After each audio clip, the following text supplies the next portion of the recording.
Hello and welcome to the Falcon Focus Podcast. We are back here on Tuesday after last week, a special Wednesday thanks to weather, but we're live here as we are every Tuesday from 9:45 to 10:15 a.m.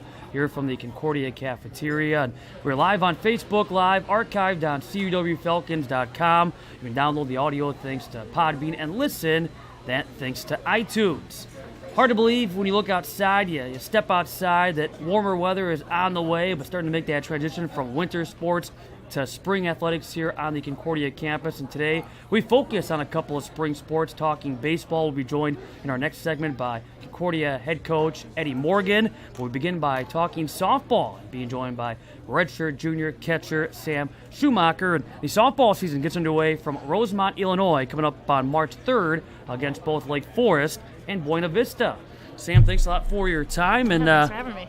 It is hard to believe that softball season is right around the corner game-wise, a couple of weeks away. But how's the team looking so far in practice? The team's looking really good. Practice has been a lot of fun. It's a lot of high-energy practices. We have a lot of very talented freshmen joining us this year, and we have a strong leadership presence with a lot of returners as well. So it's been fun. So right now it's, you'll get the calendar midway through February, and as mentioned, the regular season opener is quickly approaching. Mm-hmm.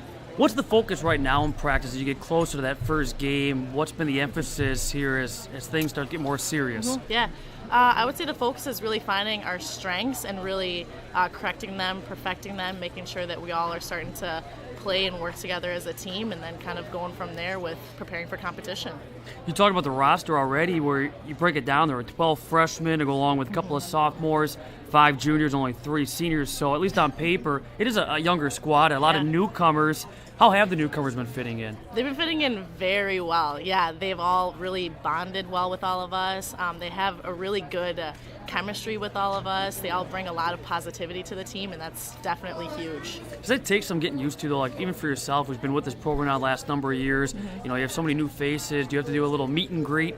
Yeah, absolutely. We do a lot of fun, team bonding stuff. We do a buddy system to really get everyone kind of more comfortable and adapting to not only playing the sport, but also just being at college and away from home in general. So I'm guessing that helps because you had fall ball already. Yes. So now you've had a few months to get acclimated with one another. Yes, yeah, absolutely. Fall ball is always huge to get that team chemistry developed right away.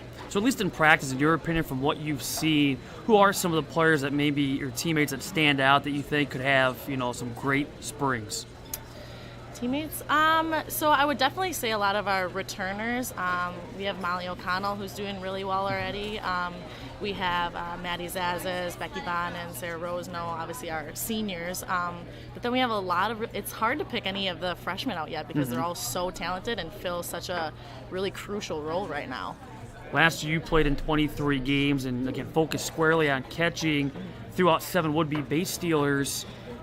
So you go back to last year. When you look at your role on the team, how would you describe your role?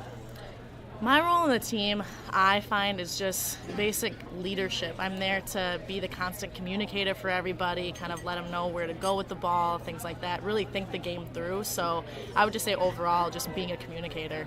So do you see that role expanding, changing this season? Yeah, I would definitely say so. I think because we have more depth in our pitching this year than we did last year, that the communications have to going to be even greater to get a lot of people more comfortable being on the field. I was going to ask you about the pitching staff because at least on paper you bring back 3 of the 4 pitchers that were utilized last season with some of the newcomers, and it's no secret that the pitching-catcher relationship is so critical. Yeah. Do you do anything special to get to know the pitchers even better and know what they throw and kind of what they like as far as setup goes? Yeah, absolutely. We have little pitcher-catcher meetings. We really try to hold each other accountable to what we're throwing, and so we'll try to really develop that kind of every single practice. We'll be going and asking each other, hey, how'd you like that call? What are you thinking for this next pitch? Just different things like that to keep talking. Do you find yourself hanging out with pitchers more maybe off the diamond as well, or off the circle, out of the circle, the kind of, get to know them even better? Is that important to be that in sync? Yeah, it's definitely important to be very in sync, like you said. We definitely have a lot of conversations when we get done with practice and we get off the field to just really talk the game through so we know that we can understand it and better prepare for the competition ahead. As a freshman back in 2016, you played in 10 games, and then came 2017, you missed the season with injury. What occurred back in 2017 that forced you to miss the season? Yeah, so we were playing in Florida, and I was running to second base, and I went to go slide and heard a crack, felt a crack, and went down. My athletic trainer, Mitch, as well as the other athletic trainer with him, Carrie, were so crucial in that moment to get me carted off the field in an ambulance. I ended up having surgery and was out. I was done. Have you ever been injured before? You look back at your playing career, even back to high school. Have you ever missed any significant amount of time? Definitely nothing like that. So it was very new for me. But the support that I had from my team, from my coaches, my family, my friends, it was so insane. Because, you have to go. I had to be on a scooter then, and being in the athletic training program, they helped a lot and accommodated a lot with having to move around and still see patients, but also not being able to function that great. So was it difficult then? You're not able to play. Right. How do you approach those next couple of months where you're more of as a spectator? Yeah. So I felt like I was a spectator, but at the same time, I had a crucial role that the coaches and I talked about and developed, in that I would sit down with the catchers and we would talk about, hey, was this pitch working? Or what should we call next for this batter? Different things like that. So while I wasn't playing, I was still extremely involved, which was very nice. What's kind of neat is, as you mentioned, you're majoring in athletic training, and now you're injured. Yeah. I'm taking it that you're as interested as anybody in what's going on and how that all functions. Yeah, no, absolutely. And like I said, my ATs really helped me a lot because, I was only a sophomore, so I didn't completely understand everything, but it was interesting, that's for sure. I'm going to bring up the word challenging again in juggling. Okay, you're juggling being a college athlete, but you're also in athletic training, which requires a lot. How do you handle it all? Time management, it's huge. Having a support system is also huge. I've been very fortunate being at Concordia, having the type of support system that I do, so yeah. You came to Concordia by way of Freedom, Wisconsin, home of the Irish. And, besides softball, you played other sports with volleyball, basketball. Why college softball? I just fell in love with the program here. I loved playing it at Freedom, but I also played volleyball and basketball too. And so it was definitely, softball just came like natural, and it was super fun for me to play. And then coming here and meeting Coach Crook and Coach Steele, it just fell into play, honestly. How intense, and I'm guessing it also depends on the sport, is that Freedom Little Shoot matchup? Oh, very intense. Battle for the county end sign and stuff like that. It was super intense, but so much fun. I'm also trying to figure out how some fans have that sign. Like, you see that football games, like in the stands, like, who found the street sign? Who stole the street sign? Which no idea. is illegal. You look in, athletic training, Freedom, now softball. Let's get to know you a little bit better. What's your favorite food? Oh my God, my favorite food, muffins. By far, any type of muffin, my favorite. Do you go muffin before a game? Is that kind of like your pregame meal too, or do you alter that a little bit before a game? I do alternate muffins. The one food I will never eat before a game is an apple. Why is that? I played a very bad game when I ate an apple one time, and I was like, oh, whatever. I ate another one like the next day or the next game, same thing. So are you superstitious? I'm very superstitious. So do you have then a pregame routine you have to follow, or does that alter too based on your performances? That alters, but the one thing that I always have to do is I have to listen to I'm on a Roll by Stefano right when we pull into the parking lot of a game. I don't know, well, actually I do know why. When I was in high school, I listened to it one time and I hit a grand slam that game. So ever since then, I was like, well, I have to. So is that your favorite music? Yeah, I like pop, country, literally anything. Favorite type of ice cream? Oh gosh, cookie dough. Okay, favorite TV show? Oh man, right now I'm watching House, and I'm really into it. What season? I'm on season 6. Okay. Yes, yeah. Okay. Good. It's good. To date, and this can go back, before Freedom, at Freedom, here at Concordia, top athletic moment.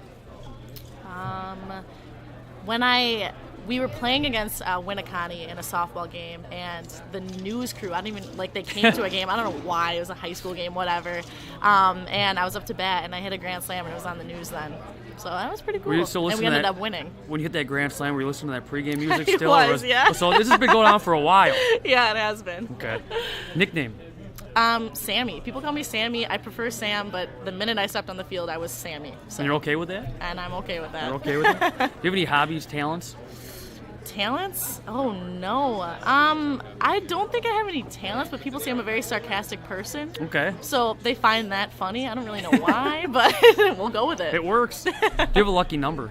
24, which is my number, so there you go. Has it been 24 forever, as far as you can remember? How did that come about? I don't know why, but I loved Kobe Bryant, and he was 24, and it just kind of stuck. and it's going to stick as far as you can see. Yep. Yeah, absolutely. Let's wrap it up by asking goals for the upcoming season that you have. Goals, playing the best that we absolutely can.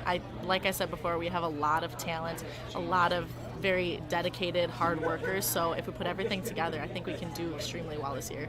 Should be fun to watch. And again, you got the new venue for softball. The field's the same, but now you got a press box, the grandstands. So that's going to be a lot of fun to see make its debut coming up at the end of March. But best of luck this season. Thank Softball you. season gets underway coming up again March 3rd from Rosemont, Illinois against both Lake Forest and Buena Vista. And that's Sam Schumacher, who will be a redshirt junior catcher on this season's softball squad. When we come back here on the Falcon Focus Podcast, we switch gears to the other diamond. We go to Capco Park and check in with Concordia baseball head coach Eddy Morgan. You're tuning to the Falcon Focus Podcast. When did our measurement of success in life become so common? Because as unpopular as it might sound, God never intended for any of us to live a comfortable life. He intended for each of us to live each day with a higher purpose, to go outside our comfort zones and use our gifts and talents in the service of others. That's why He created each one of us uniquely, remarkably, to stand apart from the crowd, to live a life that's actually uncommon. Maybe that's why at Concordia University, our students have never been satisfied with simply fitting in and doing great things, but instead becoming great people. And why our education focuses on not only developing what you know, but who you are and who you were made to be. Passionate, faithful, courageous. Because living uncommon means living a you-first life in a me-first world, which isn't the easiest way. But at Concordia, it's the only way. After all, doesn't the world already have enough common? Concordia University. Live uncommon.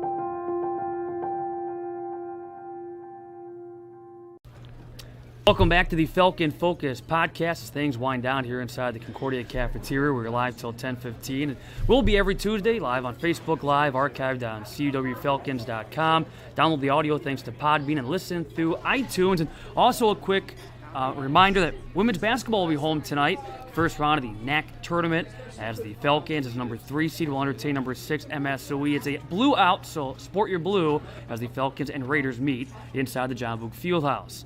Well, continuing to make the transition from winter sports to spring sports, and as mentioned during the first segment, hard to believe when you look outside, step outside, that, we're going to be talking baseball, softball, lacrosse, you name it, coming up in the not-too-distant future. We now turn our attention to baseball and being joined by Falcon baseball head coach Eddy Morgan. And hard to believe this will be his 6th season already on the Mequon campus. Can you believe it's been 6 seasons, or this will be your 6th season? It's going pretty quick. So, but hey, how about those basketball teams? Absolutely. I mean, I just think it's great that their culture, they're always consistently battling for a championship, and I just think it spreads across all sports. And for us, we kind of look back and see how everyone's doing, and it kind of kickstarts our spring. So as long as the snow gets going, maybe we'll get after it for a bit.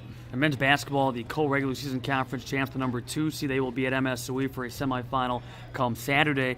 Have you been pleased from a baseball standpoint with the progress this program continues to make? It's 23 plus wins every season you've been at the helm, a NAC tournament appearance every year you've been at the helm, but also it seems like this team is always in the conversation for a regular season, if not tournament championship. Yeah, we're really happy when it all comes down to recruiting, and are we winning the recruiting battles? And every year it seems to, our freshman class keeps getting a little bit more talented, and we're really excited about this year's freshman class. It probably is our most athletic, most committed freshman class that we have. So no one wants to talk about the future, because the future is now, but the future is still going to we're going to have a better recruit class next year and the year after that. And we want to take those 23 wins and get them up to about the 28 to 30 mark. Because we know if we get 28, 30 wins a year, we're putting ourselves in position for an NCAA tournament bid.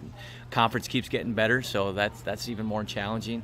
A lot of respect for Mike down at CUC. They've done a tremendous job down there, and we've beaten them a few times. But when it matters most, they've gotten us, and so we just have to get over that hurdle, that hump. And once we do it, I think we're going to be in the same category as CUC. No secret, at one point you were part of the coaching staff for the Lakeshore Chinooks, the Northwoods League team here on campus for 5 seasons, as the field manager, first season as an assistant for John Bodenlich. But you look back, what were the challenges in not only being the field manager for the Lakeshore Chinooks, but then also trying to put your stamp on this Concordia program? Yeah, it was an easy transition because I love coaching baseball, right? And I guess the most difficult aspect of it was just the time commitment and family, and making sure I'm spending the amount of time I need to have balance in my life and our family. And I had great assistant coaches at the time too. Mark Moriarty, who's now the head coach at the University of Mary, Division II school. He was able to get out and recruit a lot during the day while we were prepping for the evening games, and he would come back. He was our pitching coach, and it's great seeing some of those former assistant coaches that we have with the Chinooks doing some great things. I think it's a benefit not only to the Lakeshore Chinooks, but it's a benefit to Concordia that we not only develop our players, but we develop our coaches as well. Cam Castro was just hired by the Milwaukee Brewers. He was an assistant for me for a couple years as a minor league pitching coach. I think it's their high A team. I think it's the Mudcats. You probably might know them a little bit. But the challenges were there, obviously. We wanted to flip the roster from the beginning and just really bring in our guys, our type of guys that are committed to the game, guys that want to dream big. I'm all about getting guys to play above their ceiling. Right? We want them to believe. I think the power of belief is something special. And when you get a collective unit that believes not only in themselves but as a team, the sky's the limit. And I think this bunch that we have here, this freshman class and the returners that we have, are benefiting from a lot of things that have happened over the years between the Lakeshore Chinooks and Concordia, as far as developing, constantly working at my craft, trying to get better as a coach. What was cool about the Lakeshore Chinooks is I was able to get inside a lot of college baseball programs around the country, from Coach Corbin's outfit down at Vanderbilt to TCU to Virginia to University of Florida. You're talking about some of the best Division I baseball programs in the country, and see how they train and see what type of athletes they have and what type of commitment level they have and work ethic and mental toughness. And we're able to digest a lot of that over the 6 years with the Chinooks, and everything's kind of carrying over. And I'm a totally different coach than I was 6 years ago to where I'm at now, and I owe it all because of that experience. 23 victories, 19 defeats a year ago for the Falcons, and then you look at the roster, there were 12 seniors on that roster. Talk about the incoming freshman class. How would you characterize the roster of this year, the makeup of the roster? Is it a blend of youth and experience? Is it a younger team? Yeah, last year was a little disappointing. We had high expectations last year. We were coming off a year where we had we beat up on Whitewater. We swept CUC. We had some really big wins, and we just slipped up in the conference tournament. We had a lot of guys returning last year from that. I think complacency kicked in a little bit. We had having that many seniors. We had a lot of things going on. Seniors trying to get jobs. We had some internships, and you combine all that. When you look at the way we played, we played really well against really good teams and some teams that we probably should have swept. We didn't sweep, and that really hurt us in the long run. This year's bunch, they're fresh, I guess you could say. We do have some upperclassmen that have been injured. Lucas Meerdink is a pro prospect, but he's only pitched, 8 to 12 innings in his career. He's been injured. Every year he's had injuries and he's had to sit out. In his last outing, he was 89-91 with 78 to 80 mile an hour slider. That's as good as you're going to find in Division III, and he's just getting back. So, he's an upperclassman. He's been in the program, yet he's not experienced on the field. But we'll look to him. And then obviously we have a senior in Matt Oleg, who's one of the best leaders I think I've ever had. The kid's commitment to team, his work ethic, his dedication in all areas of his life, from what he does in school, what he does in the community, to be able to get that time he needs in the weight room to continue to get stronger. And he's been battling shoulder programs for 3 years that no one really knows about. But the guy's the utmost competitor. So you add a couple of those guys. Then you got a junior second baseman in Drew Barth, who's hungry. He's been sitting behind some guys for the last couple of years, and he's really, really hungry. Some freshman outfielders last year that sat behind the 3 senior outfielders that are really hungry. You're going to see a lot from Chuck Rodriguez and J.J. Zavichel. Those two are tremendous. They both come from high-quality baseball programs out of Illinois. And then you add some freshmen, Sean Tillman. His high school, Plainfield North, won the state championship in Illinois in the big class. He came on late. We kind of stole him from a lot of big-time programs at the Division II level, even at the lower division level. We got him early, and we were on him early. He's going to be a big plus. Sam Beers, power-hitting third baseman, is going to take over for Ranieri. Last year was one of our better hitters, and I think he can bring a little bit more pop to the plate. So you mix in all those guys. We got some freshmen. We've got some hungry, sophomores and juniors, and then we've got some experienced seniors who are just utmost competitors. So as we sit here and listen to that, it sounds like you have a pretty good feel, without having played a game, of what the lineup could look like, may look like, what the rotation may look like. Is that going to be an ongoing process, or do you have a pretty good sense of where you want to be once conference play gets? Position player wise, we have a good idea, and we have 5 infielders that could play short, second or third. And so we've been kind of right now here the last several weeks in practice mixing them up in all different positions. And I think we're pretty set on the outfield. Catching-wise is always going to be a rotation. You can't catch one catcher for 4 games. It beats those guys up. I think probably where it's going to take a bit to get settled is going to be our pitching staff and the roles that play out. We want to use those 12 games in Arizona to try to figure out who are going to be our 4 weekend starters, who's our middle relief. We are the one thing that we haven't settled on, and that we've been very lucky the last couple of years. Scotty Plashinsky was our closer, and he's probably the best closer I've ever had. Sidewinder, only throws 76. Just get outs. He gets outs. He throws strikes and gets outs. So he was very reliable the last couple of years. I think he only had 1 blown save in the 2 years we had him as a closer. So that's really who do we want? We have a freshman that either could fill that role, or we can have him start. His name's Ryan Green out of Green Bay. Sits 84, 86 with a power curve, lots of strikes. I'm excited to see him. His name's going to pop up a lot throughout the season. And we also have another sidewinder who's a freshman who is injured right now with some ankle issues, but we expect to have him back in a couple weeks. He could fill that role as well. Season does begin in Tucson, Arizona, coming up on March the 15th. Dubuque and Luther on that day. 12 games in Arizona, which sounds nice right about now. And got to point out March 20th, UW Superior on the docket, a doubleheader. Yeah. Your former team, your first collegiate head coaching experience with the Yellow Jackets, the program's winning as head coach in your 7 seasons. How special is that to get an opportunity? I'm sure some things have changed in that time, but to get that opportunity to face your former squad. Yeah, most of my players that I recruited are gone at this point. But I feel, we took a program at UW Superior that honestly was probably one of the worst college baseball programs in the country, and we didn't have anything. We had to fundraise, we had to recruit. There just wasn't much there. My first season, I was scrambling for players. You didn't get a home game up there? Yeah, well, my last year there, we didn't play a single home game. Yeah. So there was all kinds of challenges, but every year we kept getting better and better and better. And we were competing with the best in the WIAC, and we beat Whitewater, which was unheard of for Superior. And we swept La Crosse a couple times, and we beat Stevens Point. And, that wasn't happening for 20, 25 years at Superior. So I feel that's where I started as a head coach. I feel pride, and I want to see that program have success.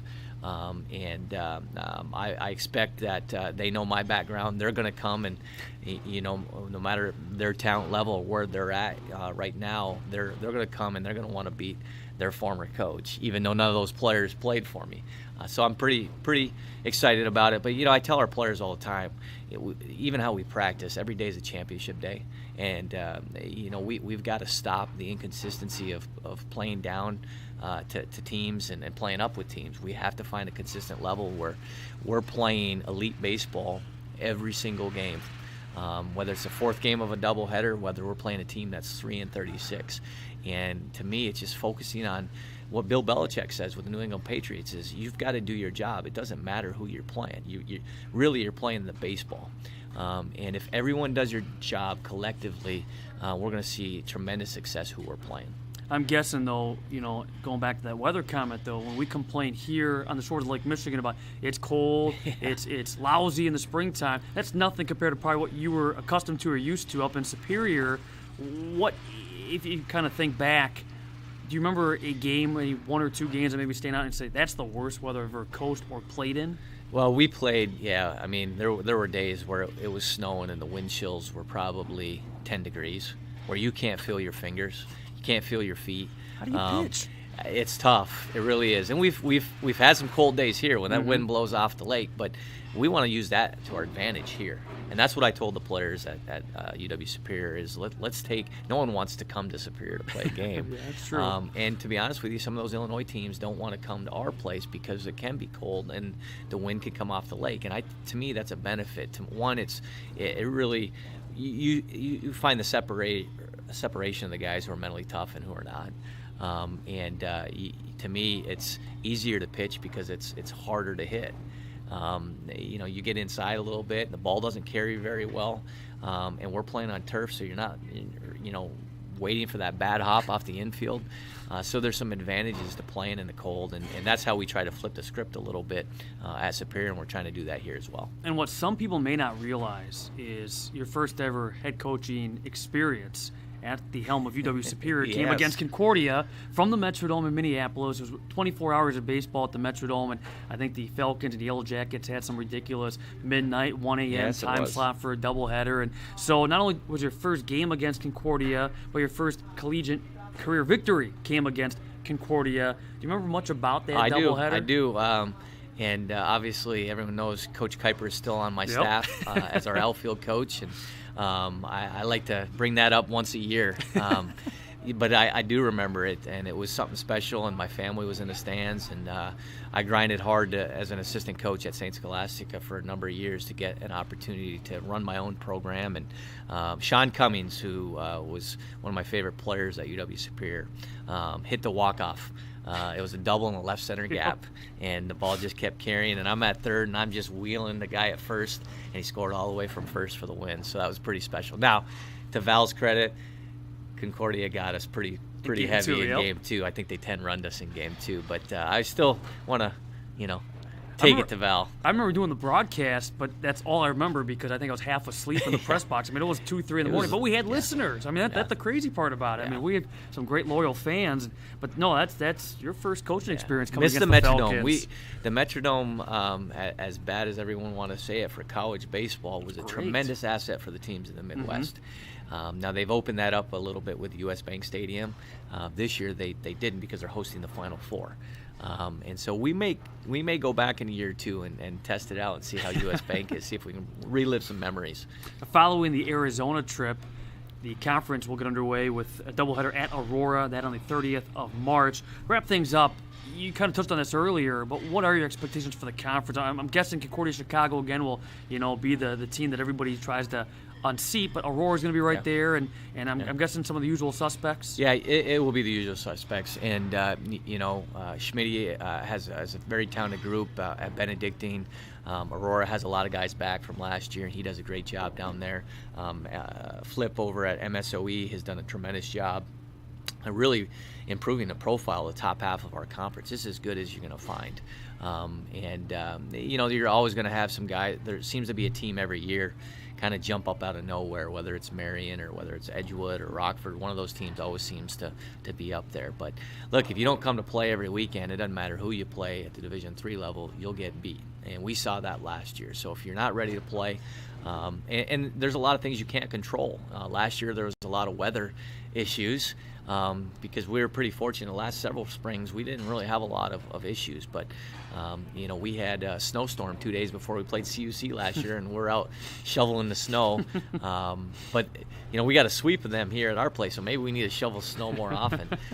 But yeah, it's going to be fun and interesting, and we want to try to schedule the toughest schedule we can. We try to schedule the Whitewaters of the world for our non-conference games. This year we have Whitewater again. We have Stevens Point at their place for a doubleheader midweek. Been playing St. Norbert's, who's been winning that conference.